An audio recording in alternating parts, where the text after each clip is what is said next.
Hey, salut à tous, c'est Justine. Alors je vous retrouve aujourd'hui pour une nouvelle FAQ, donc spéciale sujet tabou. Je vous ai posé la question sur Insta, donc on va lire un peu tous les commentaires et puis on va essayer de répondre, voilà, à toutes ces questions. C'est parti. Alors, on va... parce que je tire en même temps le câble. On va essayer d'aller sur Insta, donc sur le post que je vous ai fait dimanche matin. Ah, ça vous a inspiré hein, pour certains. Je vais lire en réel. Alors, première question. Que mets-tu sous tes vêtements et leggings pour être à l'aise et surtout pour que ça ne se voie pas? Ça c'est une grande question. Il y a des filles apparemment qui ne mettent rien sous leurs leggings. Alors je sais pas comment vous faites les filles, mais personnellement je mets des sous-vêtements assez fins avec des matières en lycra ou des sous-vêtements couleur chair assez fins. Ah oui, alors il y a deux grosses questions qui sont revenues assez souvent. Est-ce que je me suis fait refaire la poitrine? Et est-ce que j'ai un copain? Voilà.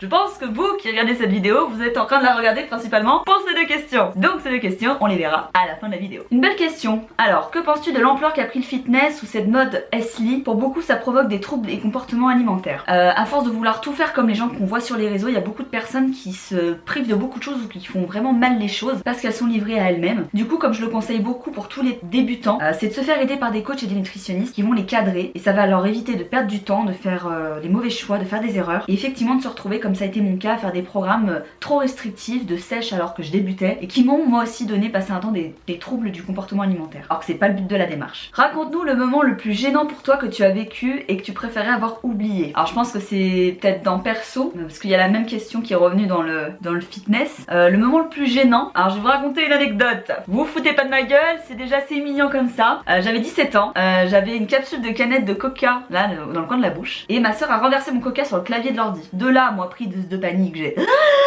j'ai avalé à 17 ans cette capsule qui est restée coincée là. Du coup on m'a emmené à l'hôpital et on s'est bien foutu de ma gueule à l'hôpital à 17 ans hein. Et on m'a enlevé cette capsule et c'était un moment extrêmement sympathique. Ah c'était une anecdote hein. Et même question à la salle. Oh bah je crois que j'ai dû faire un truc absolument n'importe comment et je comprenais pas pourquoi tout le monde me regardait. Un exercice ou un mouvement, je sais plus ce que je faisais. Et ouais, comme une grosse merde en fait. Et en fait il y a un mec à un moment donné qui m'a dit bah en fait tu faisais mal, j'avais mal mis un truc sur la machine et je faisais n'importe quoi et je me suis sentie très bête à ce moment là, comme quoi vous voyez ça arrive à tout le monde. Est-ce qu'après un gros cheat meal tu as la motivation pour faire du sport? Alors tout de suite après non, mais le lendemain encore plus. Que penses-tu des compétitions de muscu, de fitness, c'est-à-dire je pense les compétitions de bodybuilding? Alors j'ai un profond respect pour toutes les personnes qui font de la compétition, qui rentrent dans des phases de sèche et de prépa de compétition. C'est quelque chose que personnellement pour l'instant je n'ai pas envie de faire moi. Par contre je trouve ça très impressionnant et un grand mérite à toutes les personnes qui le font. À quand une vidéo pantoufle rose et Thibaut Geoffrey coaching en coach circuit abdos? Alors ça pourrait être très drôle, je lui soumets l'idée,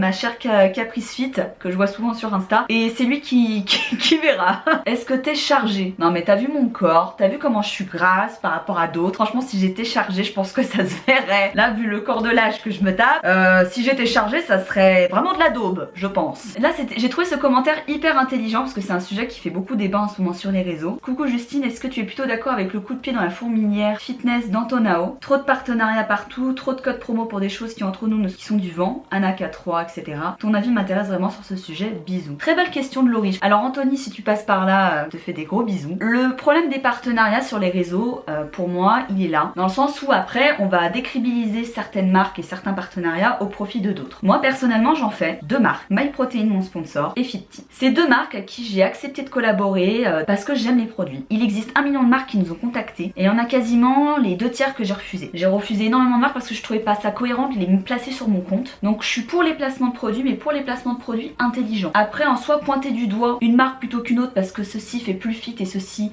a plus de mérite d'être mis en avant, je suis pas forcément d'accord. En soi Anthony il a envie de s'exprimer sur le sujet, il a le droit comme nous tous. Je pense qu'il faut se poser effectivement les bonnes questions entre les partenariats, je vous vends du rêve pour pas grand chose et les choses et les marques qui nous tiennent vraiment à cœur. J'ai des amies blogueuses qui vont vous partager sur les réseaux autre chose que des produits simplement fitness parce que c'est leur job aussi. Et il y a des personnes qui effectivement vont faire des partenariats que pour l'argent en vous vendant plein de choses qui sont pas forcément utiles. Alors pour MyProt, les compléments alimentaires ça va vous aider personnellement, c'est pour ça que je le fais, c'est mon sponsor, j'en consomme tous les mois, que ce soit les vêtements ou les compléments alimentaires ou les produits de bouffe. Et Fitea, bah j'adore le thé. Depuis que j'ai commencé Insta, avant je prenais du Kusmi et maintenant je prends du Fit Tea. Mais comme je le dis souvent, je mets en avant les produits pour ce qu'ils qu'ils sont, c'est-à-dire des compléments alimentaires qui ne sont pas des produits miracles, et le thé, ce sont des infusions avec de l'eau. Je suis pour les partenariats, mais les partenariats intelligents, honnêtes, voilà, tout simplement en fait. Est-ce que tu seras au salon du Bodyfit à Paris? Alors j'attends que, à mon travail, comme toute personne normale, on m'accorde mes vacances. Dès que ce sera fait, que ce sera validé, je vous en tiendrai informé. Est-ce que quand tu as commencé le fitness, tu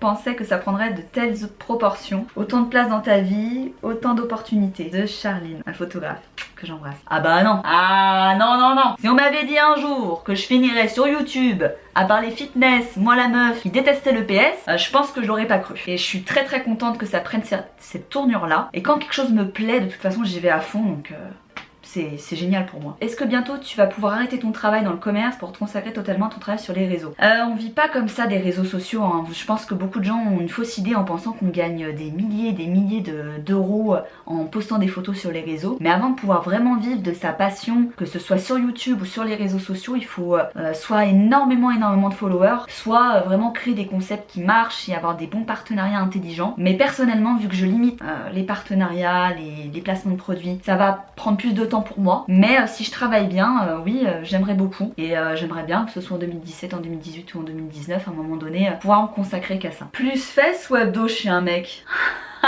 Les fesses.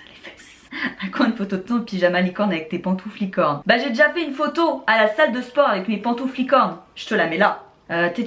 Est-ce que ça t'est déjà arrivé d'arrêter pendant un mois par manque d'envie et de structure? Bah je me suis arrêtée pendant quasiment 2 mois suite à mon opération. Ça a été très dur, j'en avais pas envie, et quand j'ai repris j'étais vraiment contente. Mais oui, des fois ça m'est arrivé d'avoir des périodes d'arrêt en vacances notamment. Si vraiment j'ai besoin de me faire une semaine où je sens que j'ai vraiment besoin de couper, personnellement je fais rien. Là tu crées un livre ou une marque de vêtements si ce n'est pas déjà fait. Tout le monde le fait, sincèrement non. Parce que si un jour je crée quelque chose, je ferai quelque chose de différent. Et je me fais des mèches. Sport et libido. Comment dire, moi ça m'a coupé. Eh bah écoute, moi je gère très bien le sport et ma libido. Ça va, personnellement ça va. Comment tu fais pour combiner la diète avec ta famille et tes amis qui font des repas gras? Alors moi j'ai de la chance chez moi du coup que depuis que j'ai changé de manière de manger, mes parents se sont plus ou moins adaptés parce que j'ai commencé par manger seule un peu plus tard parce que j'allais au sport, et finalement eux ils se sont adaptés, ils ont fait plus de légumes, ils ont mangé ils préparaient les repas différemment. Après en soi c'est simple, hein, soit vous préparez à manger au préalable, soit vous proposez de faire la cuisine, soit vous demandez à vos parents est-ce que tu peux faire du poulet de temps en temps. Et en fait après c'est juste à nous de piocher, de nous servir ce qu'il nous faut en fait. Ça c'est des détails. À moins que vraiment vos parents vous disent non tu mangeras gras comme moi, il y a toujours un moyen de trouver une solution. Et quand je sors avec mes amis que je vais au restaurant, poisson, légumes, pas de dessert, de l'eau pétillante, plate. Mais je suis une alcoolique, alors souvent quand je sors avec mes amis c'est le week-end et là on picole. Hein. Action ou vérité? Vérité.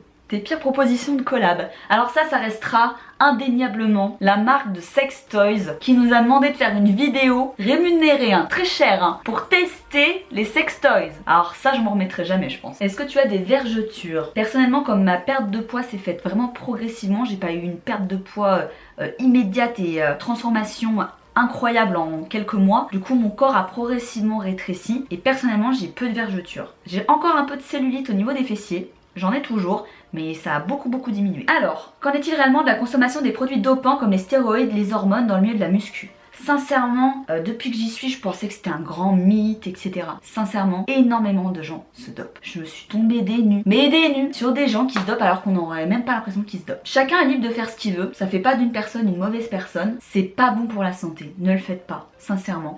Je sais que dans le milieu de la compétition, c'est très répandu, même si tout le monde ne le fait peut-être pas. Je ne connais pas les produits, je ne sais pas où ça s'achète, je ne sais pas qui en vend. Donc je pourrais pas vraiment vous donner de point de vue là-dessus puisque c'est pas un sujet que je maîtrise. Mais j'ai été énormément choquée du nombre surtout de femmes qui se dopent.